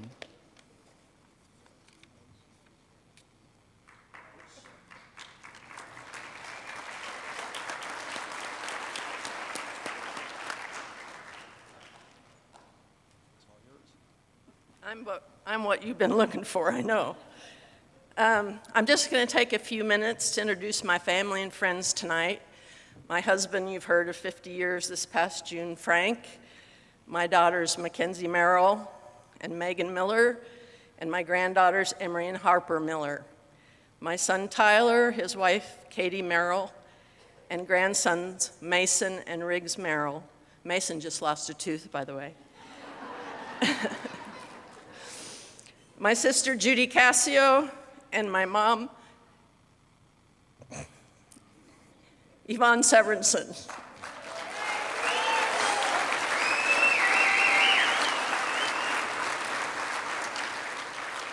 Along with my great sister-in-laws, Kyle Converse and Holly Merrill, and cousin Dodie Everest and her husband, Brian.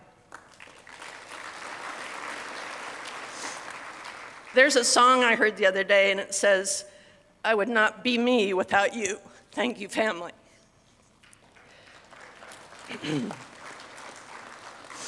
There are many dear friends here as well.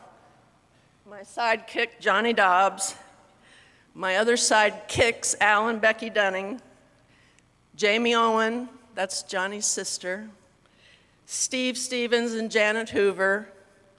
Sue Brewer. Locke and Jan Perks. Richard and Linda Randalls. Jimbo and Terry Lynn Calhoun. Terry Forrest, Bonnie Vessels, and Larry and Ellen Bell. Some of my Circle Cowgirls are here, and we just finished our 14th ride in Wyoming. Thank you, Catherine and Johnny and Lena, for being here. And to a mentor and a man that showed me I could do this work, that guy right there, Bill Brewer.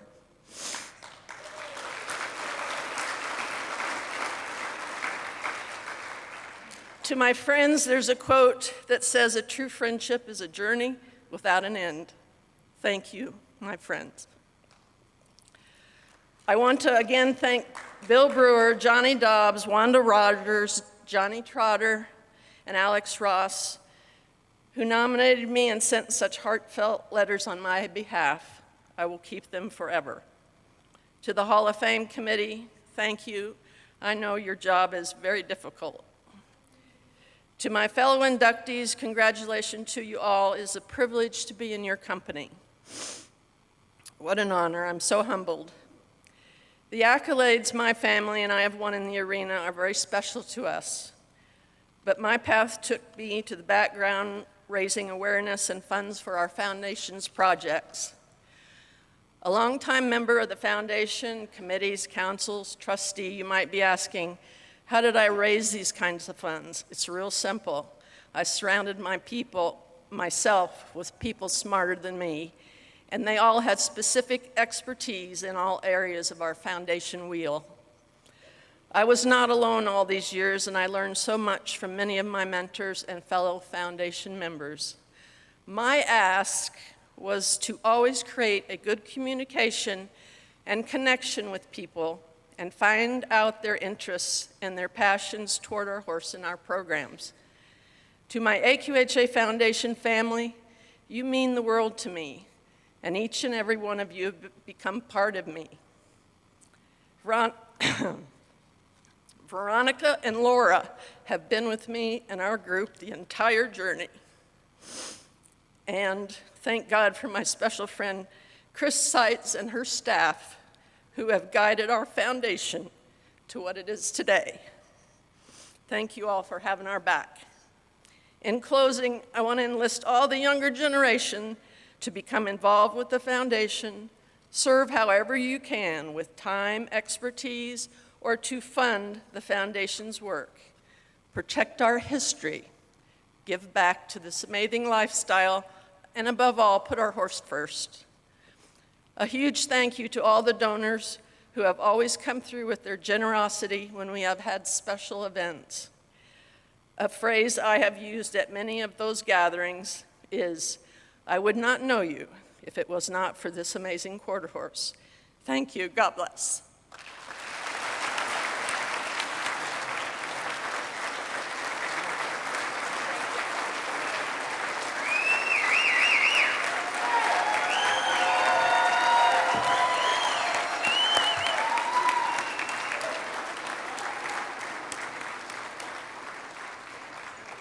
Congratulations, Robin.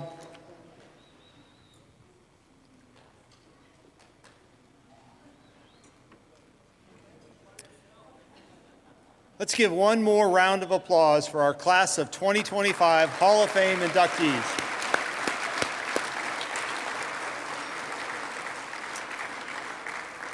And thank you again to our generous underwriters for supporting this amazing event. Before we wrap up tonight, we want to invite each Hall of Fame member and representative in attendance tonight to join us at the front of the room for a reunion photo. This includes previous year's members and our class inducted tonight. Audience members, we invite you to remain and meet these incredible people and congratulate our new members of the Hall of Fame at the front of the room when we conclude. The photos and videos of tonight's honorees will be available after September 22nd on AQHA's YouTube channel and on the Foundation's celebration page. We hope you'll share these videos, your stories, with your friends and your family. Thank you for joining us, and we wish everyone safe travels. Good night.